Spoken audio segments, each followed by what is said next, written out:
చేస్తున్న కొద్ది పెరుగుతున్న కొద్ది పెరిగిపోతే కానీ తరగటం లేదు. అందరి మనోభావాలు దెబ్బతిన్నాయి మేడం గారు. ఎందుకంటే మనం వే ఆఫ్ అప్రోచ్ అవ్వచ్చు, మాట్లాడవచ్చు, ఆ మాటల పరిస్థితిని బట్టి ఒకరోజు మీకు కాదు చాలా రోజులకల్లా అనుకుంటున్నారు. కాబట్టి ఇటువంటి పరిస్థితుల్లో మీరు ఏంటంటే ఏ విధమైనటువంటి రీతిలో ఇంతవరకు జరిగింది వాళ్ళు చెప్పారు, చెప్పింది కుదిరి అందరూ మాట్లాడుతుంటారు. కాబట్టి దానికి పర్యవసానంగా మీ యొక్క లాస్ట్ మాట, ఎందుకంటే ఈ విధంగా జరిగింది మేడంతో మాట్లాడాను, భవిష్యత్తు రిపీట్ కాదండి. రిపీట్ కాదు ఏదైనా సరే డెఫినెట్గా దీనికి రెస్పాన్సిబిలిటీ మేడం చెప్పారు. ఒకసారి మీ నోటికి మాట్లాడండి. ఇప్పుడు మీరు మీ మీ మనోభావాలు దెబ్బతిన్నాయి అని అన్నారు కాబట్టి నేను ఐఎమ్ వెరీ సారీ.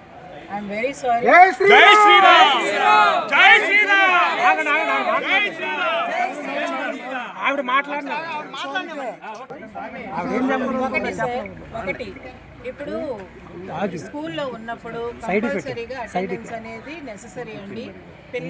పిల్లలకి అటెండెన్స్ లేకపోతే ప్రమోషన్ అనేది ఉండదండి. ఇంకొకటి మైనారిటీ ఇన్స్టిట్యూషన్ అయినా ప్రైవేట్ ఇన్స్టిట్యూషన్ అయినా ఏదైనా మీకు ఇష్టమయ్యి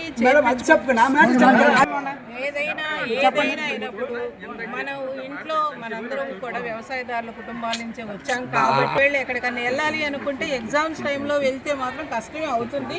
మీ ఇష్టం అది. మేడం గారు ఇప్పుడు మీరు పెట్టింది ఇప్పుడు పిల్లల చదువుకి అవన్నీ కంటిన్యూ ఉంటాయి మేడం, అది ప్రశ్న కాదు. అది పిల్లల కోసం పెడుతున్నాం కదా, పిల్లల కోసం పెడుతున్నాము. మీ పిల్లల కోసమే కదా పెడుతుంది, మా కోసం కాదు కదా. ఇంకొకటి మీరు అనుకున్నా అనుకోకపోయినా మరి మీకు ఎలా నెగిటివ్ ఆస్పెక్ట్ క్రియేట్ అయిందో నాకు తెలియదు. నేను మాత్రం ఎప్పుడూ కూడా బొట్టు పెట్టుకోవద్దు, గాజులు వేసుకోవద్దని నేను చెప్పను కూడా. ఎందుకంటే నాకు బొట్టు పెట్టుకోవడమే ఇష్టం, పిల్లలు బొట్టు పెట్టుకోవడమే ఇష్టం. ఈ రోజుల్లో నేను పెట్టించినాడు, అది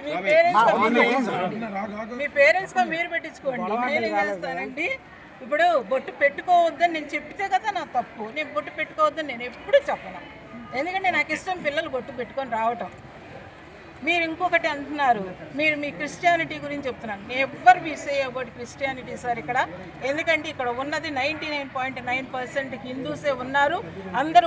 ఇంకొకటి అండి, యాక్చువల్గా జీవో ప్రకారము దసరా సెలవులు 27వ తారీఖు నుంచి అండి, ఎందుకంటే ఇది మైనారిటీ ఇన్స్టిట్యూషన్ కాబట్టి కానీ 22వ తారీఖు నుంచి అందరితో పాటు మేము ఇచ్చాము, మిమ్మల్ని గౌరవించి ఇచ్చాము. అయినా కూడా ఎవరో మరి 27వ తారీఖు దాకా 10th క్లాస్ వాళ్ళకి క్లాసులు పెట్టుకుంటే డిఈఓ ఆఫీస్కి ఇన్ఫామ్ చేశారు. అది ఎంతవరకు సమంజసం చెప్పండి. ఇప్పుడు మా స్కూల్ 27వ తారీఖు దాకా పెట్టుకోవచ్చు అనేది జీవో. అలా అన్నప్పుడు మేము 10th క్లాస్ వాళ్ళకి ఒక్కళ్ళకి పెట్టుకుంటే ఎవరికి నష్టం వచ్చింది? ఎవరికి నష్టం కాదుగా. పిల్లలు మీ పిల్లలే కదా, టీచర్స్ కూడా కష్టపడి వస్తున్నారు కదా, వాళ్ళు 10th క్లాస్ వాళ్ళు పాస్ అవ్వాలి కదా, వాళ్ళ కోసమే కదా. ఏది మీ మనోభావాలు దెబ్బతిన్నాయి కాబట్టి ఐఎమ్ వెరీ సారీ. ఇంకా జరగదు.